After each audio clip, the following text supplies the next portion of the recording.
Welcome, welcome, welcome. Today we're doing Catch Me If You Can. And for our co-host, we've got Tyler, who's still here, still great. Welcome, Tyler. Hi, good to be here. How you doing, buddy? I'm fantastic. So, It's uh, good to let's hear. let's talk about this movie, huh? I like talking about movies. We talk about movies a lot and We TV do. shows. We'll get back to those. So, let's see. When it comes to this film, my opening salvo involves a number of moments of compassion, but I think the core of it, the core kernel, is this quote where he says, "The truth is, I'm not a doctor or a lawyer. I'm not an airline pilot. I'm nothing really. I'm just a kid in love with your daughter." And then Martin Sheen, right? Is that who we're talking about? Yeah, and Martin Sheen just sort of like connects with him on that level. It's like I asked her to marry me with only like 5 nickels in my pocket, whatever he was telling Frank at that point. And then he just gives him a smile, like, of course, yeah. And then, you know, he said, don't you have a question you want to ask me? And then Frank says, what do I have to do to pass the Louisiana bar exam? He's like, haha. And then the other question, you know. So yeah, that was a nice little moment. And then so many moments where Frank, like trying to find his way in to game the system, still finds ways to have compassion and empathy for people. Uh-huh. Whether he's using it to as a means to an end or whether it's just easier to be nice to people in order to get what I need. Yeah, well, it's not so much that he's softened at that point. I think so that this movie, right, is it's not so much about the chase. The underlying chase isn't FBI hunting Frank. It's Frank running from his own truth and his soul stalking him. And the stuff he uses to get through trauma in the face of a capitalist world and a divorce and being an adolescent who's like horny and then hungry for intimacy and then wants to have adventures and is taken after his dad who you must have dropped it right off your neck, right? His dad was a con man before he ever was. It just he was less good at it. And I've seen this movie so many times before, and I am still spellbound, I wrote when I was reading it or watching it again. And I think the movie is really about all the things we become when we haven't received love. All the pretenses and pretendings, all the masks we wear, and none of it's necessary. And there's a great scene at the end of Battlestar Galactica, Daybreak Part 3, where Gaius Baltar is talking to Caprica 6, and they're on spoiler, they get to Earth at the end, but they get to a Earth at the end, a planet that they call Earth. So he looks over at the field and he says, "Oh, I see some land that's great for cultivation." And then he looks at her, and then he looks down, and he starts crying, and he says something like, I was a farmer once." And she picks up his face and like kisses him and says, "I know." And it's like you can see that all the expansion and puffing up and achievement that he did as an ego with his personality, president, Dr. Baltar, Mhm. like cult leader near the end. Um, it wasn't, it didn't matter, and that he can accept his authentic self and just be. And on some level, Frank does that. His landing in health and alignment is a little different because he's working for the FBI and using all of the skills and knowledge and training he gained through being a con man. Well, arguably, we'll get to that. We'll get to what was the truth underneath this whole thing. But I like how White Collar took the very last like 5 to 10% of the show and turned it into an epic AF show, right? The relationship between Frank and the FBI agent turned it into Neil Caffrey and whoever it was on USA. But yeah, Oh I yeah, yeah, with Matt Bomer, Matt Bomer, the guy yeah, who plays him. Yeah, yeah, yeah. So I'm he's gonna great. I'm I'm happy to gonna see him in anything. I'm gonna burn through these moments of compassion and then I'm gonna hand it to you. All right. Hmm. So the times I was moved watching this film, the first one was I've been fighting for her since the day we met. Like that his dad talking about his mom, and I'd never thought Mm. empathize with my own father and how he must have gone through heartbreak to lose my mother. He must have really loved her, or they would not have gotten married. They would not have had us. Sex generally requires attraction and love, to some And degree. that's what happens. Yeah. Of a wedding and a Two marriage. two flawed two flawed humans develop the strongest feeling known to humankind with each other, The desire to for mate. each other, around each other. The desire to mate. Yes, Worf, that's what they do. They mate, but they do it differently on Earth. Yeah. So anyway, And yeah, I can see the, that. Yeah. the next moments of compassion were Brenda. A lot about Brenda, right? Amy Adams, 27 years old, spectacularly beautiful, playing this character like picture perfect.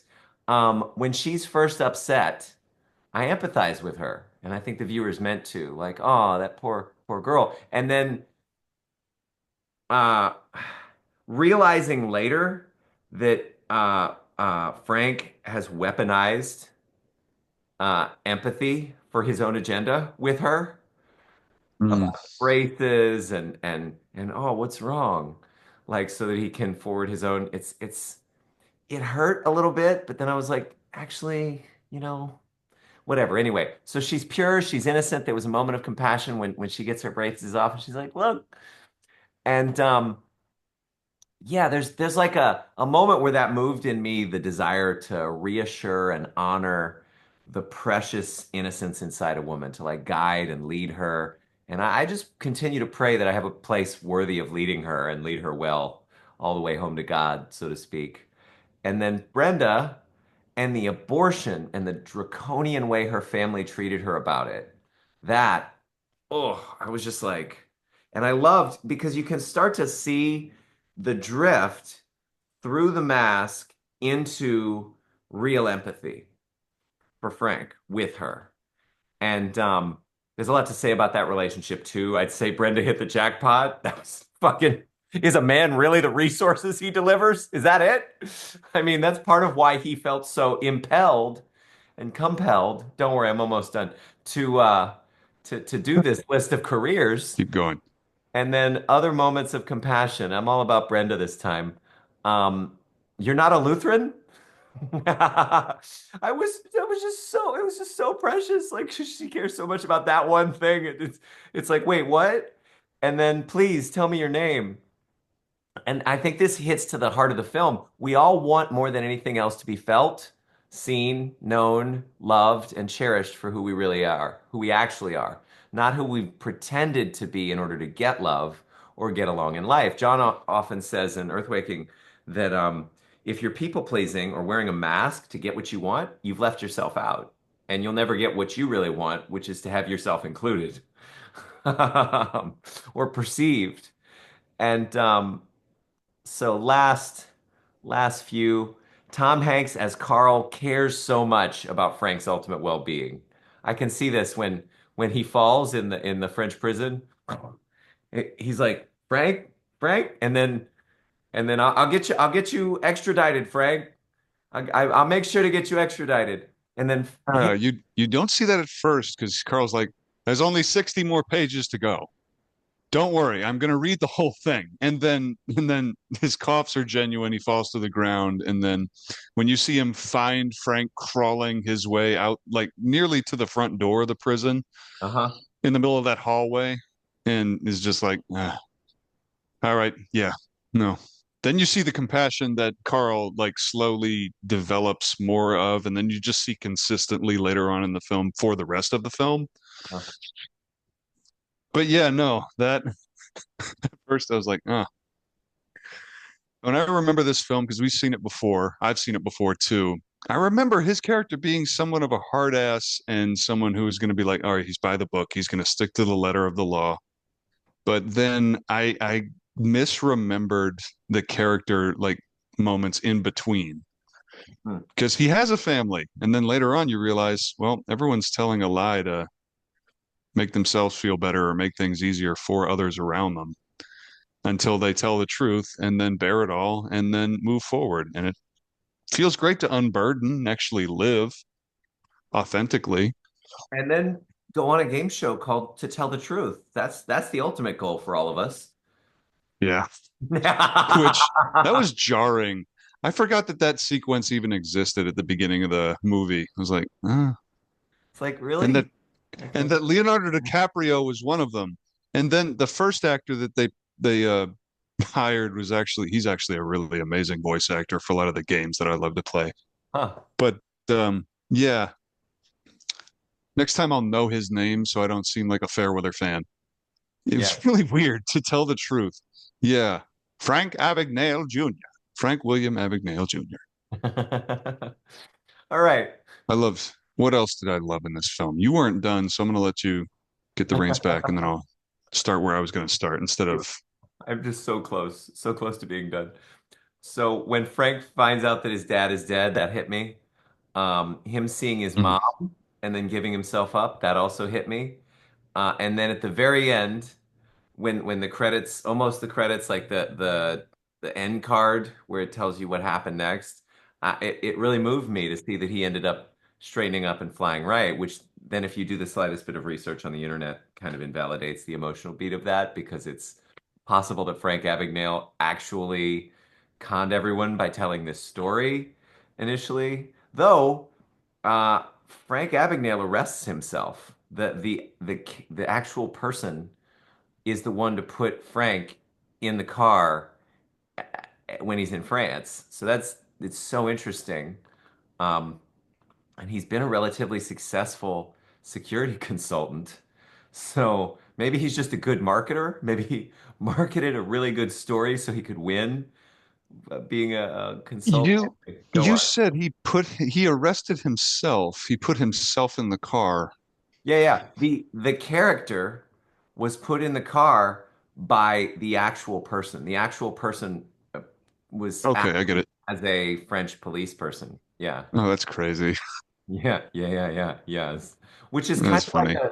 it's a psychodramatic thing because he's like, all right, this might have been me in the past, but this is not me now. And I'm letting the world know this is not who I am, who you're seeing in this film. It's really interesting to me. But yeah, Oh, so we many can go layers. into the deeper stuff later, but you go ahead, man. I did my opening salvo.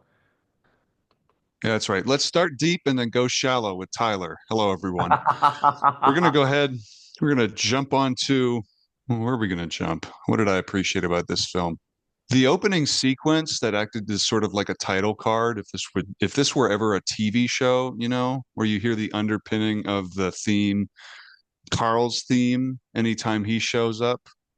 Da-da-da-dun, ba-da-da-dun, ba-da-da-da-da-da-da-da. And you hear that, you sort of hear that as a through line in the beginning. And then the very end of the title theme, where you see Carl growing bigger and bigger and bigger and catching up to the tiny like personage Oh of yeah. Frank on the TV. And then it gets so close, but you don't see him catch him. And you're like, well, you just told us the plot of the film.